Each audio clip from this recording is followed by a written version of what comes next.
What if I told you that setting goals is a massive part of getting what you want out of life? It really helps you ground and align your efforts and lets you know what you're really working towards, like what the whole point is, and what really matters in setting the framework for how you go about your day in life. What I mean by that is the way you get to a place depends on where you're going.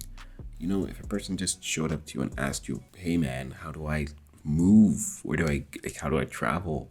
You'd be like, well, travel to where? Where are you going? I don't know. If you need to go on a plane, if you need to drive, take a bike, a boat, I don't know. It really depends on where you're going, where you're trying to get, where you're trying to end up. And I know it sounds kind of obvious and I'm asking some like dumb questions to ask, but a lot of people kind of live their lives like that. They want to know what to do, they want to know where to go or how to do it, but they don't know where they're going. It's like a lot of people sometimes say, I don't know what to do with my life. I don't know what to do. What do I do with my life? Well, what do you do to get what exactly? It's like a person comes to you on the street and says, hey, I'm lost. Can you give me directions? It's like, yeah, sure, dude. But to where? I need to know where you want to go to help you out where you're going there. And maybe if you knew where you wanted to go, you wouldn't have to ask me that question. And I think we need to ask ourselves that question too. Because where we want to go and where we want to end up will determine a lot of what we need to do, what we need to be doing, the actions we need to be taking. Something really important I learned from the book Atomic Habits that I learned literally just yesterday is the idea of focusing on systems instead of goals. What do I mean by that? What does that even mean? A system is like a bunch of processes that you go through that lead to the goal. The idea is if you focus on the system, if you focus on working out and burning more calories than you eat, you won't have to worry about the goal, because will you lose weight if you do that for a year? Absolutely, you're going to lose weight guaranteed. So if you just focus on the system instead of the goal itself, you get the outcome either way. And I did make a video about how to lose weight, so if you want to learn more about that, go check that out. But really think about it. If you focus on burning calories by exercising like jumping rope and focus on eating low calorie foods, and even if you get full on them, like oats, chicken breast, egg whites, fruits, vegetables, beans and potatoes, you're gonna lose some weight.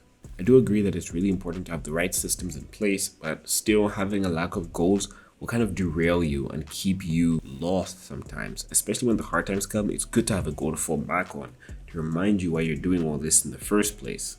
But I do want to make mention that focusing on the habits is extremely important too. Just because you have a goal doesn't mean you actually get the thing. Winners and losers have the exact same goals, so it can't be the goals that differentiates them. You just look at like the guys who actually made it and you're like, oh, they had big goals, that's probably why they made it. No, everyone has big goals. Everyone wants to look better. Everyone wants to make a lot of money, at least enough money. So what's the difference? The difference is the habits. The habits actually put you in a good position to reach those goals. And it can be small incremental habits that add up daily to get you to where you want to be eventually. The Richest Man in Babylon is another great book that also made me realize something crazy about goals and money in particular. And the quote that I got from it is, many people don't achieve wealth because they don't seek it, focus on it, or commit to it. It's actually crazy. People want to be rich, but they don't actually focus on being rich.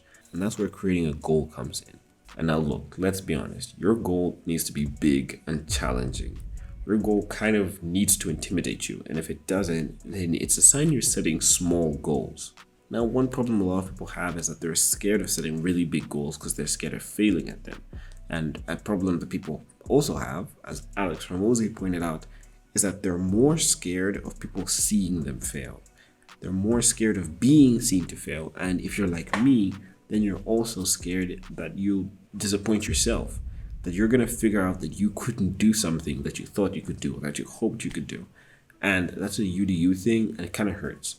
But if you really figure out you couldn't do something, that's a good way to show you that you need to improve so you actually can do that thing in the future.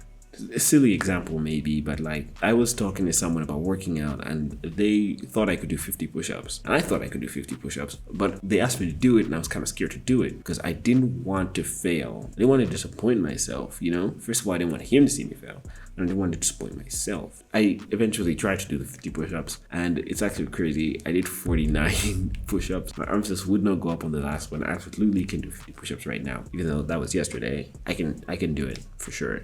But at the end of the day, with setting big goals, don't let your fear limit your future. And it sounds like a really cheesy line that I came up with myself, but it's for real. You shouldn't let your mind limit you to what you can and can't do when it comes to setting goals. So the question is, how do you actually set goals? Now first, to answer that, I kind of gotta ask you a question. What do you want out of life? And maybe even, why do you want it? Some people want to get rich, awesome. Some people want to be in shape, great. But once you've zeroed in on what you really want, what you need to do, first of all, is write that goal down. It sounds kind of dumb, a waste of time, kind of hocusy-pocusy, but you need to write it down. It makes a big difference when you actually write a goal down on pen and paper, with pen and on paper, and look at it. And also, when you make a goal, you need to give yourself a time limit. Now, that's not to make you a failure when your time runs out and you haven't done it. It's to bring into your mind the fact that this needs to get started now. Because if you have a goal like become rich, a lot of people want to become rich, but like when? Like people, they'll be like, yeah, I want to be rich. I'll be rich. When I get that promotion, I'll work towards becoming rich. And when I do this, I'll work on. When I do that, what you need to do is give yourself a time.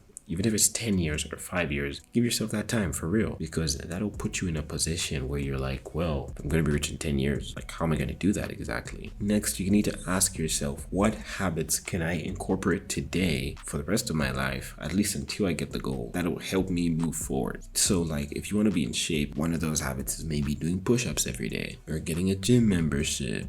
Or if you want to become rich, maybe it's reading investment and finance books that'll help educate you on how anyone gets rich in the first place, like Total Money Makeover by Dave Ramsey, beautiful book, How People Become Millionaires.